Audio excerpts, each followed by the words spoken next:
I love that music. That's right. So I paid for it so you don't have to. Hey, if you're watching the Glenn Beck Show on 15 January 2025, hour one where ESG wins. Do you remember ESG was the environment or social governance score that banks were implementing for loans? And they were also trying to put it on people to help with your interest rates to determine how you're moving in the economy, social, and governance scores. Well, anyway, a Texas court ruled that no pension funds can use ESG-related funds to shore up their backings, right? So that's huge, right? That these pension funds cannot be used in ESG funds. That's a large chunk of money that's taken out. Also, BlackRock has left the UN ESG Council.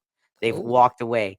That is another huge blow to the world implementation of the ESG score for the banks. If you wanted to look into it too, by the way, Bank of America did implement it quietly and got caught and then said they were removing it. But also, U.S. banks have declared they're pulling out of the UN-backed ESG initiatives. So there were big wins you can hear about. Those were hour one if you don't have all day.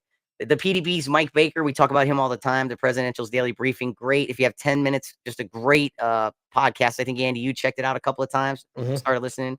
They have a morning and afternoon. Both are equally different, but can cover similar material. But both worth listening to. Anyway, he is out now recreating Lawrence of Arabia's crossing of the desert in World War I to help raise awareness for British SAS troops. And so who is it? Let's see, Mike. I always forget his last name. Slater. Mike Slater's the one who's stepping in for him, giving the daily brief. He's great. He comes out of Bill O'Reilly's camp. Oh, he's producing the show, right? Yeah, and he's doing it now while Baker's out. So the daily brief's still going on. But what's really cool is every time Baker gets into comms, he's updating on the trip, right? So if you're not familiar with that, that was a month-long crossing. I believe it was a month-long crossing or weeks-long crossing. 5 guys, 10 camels. You know, they were told Lawrence couldn't do it, and he did it. And at a pivotal point in World War I, and they're recreating that. And so it's really cool to hear the stories from that.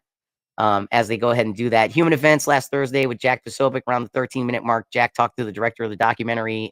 Thank you, Dr. Fauci. That's a look back on his life and all the problems he has caused. Even a look at some of the false claims he's made during the HIV pandemic and COVID, right? Never forget, they locked us down for a long time for nothing. Lastly, Bill O'Reilly, he's still around. Yeah, I haven't heard from him in forever, but that's why I pay for it, right? So you don't have to. Anyway, he is still around. And he spoke to Senator Tommy Tuberville about Pete Hegseth and how it's a no-brainer, how he's going to get confirmed for the DOD. So he'll be in. He has enough votes. I think he's got 51. They said confirmed. Yeah, he's got enough votes, but the Democrats are going to drag their feet till the absolute last second. They could do it all day long. Yeah. And that's a wrap, fellas. That is a wrap. All right.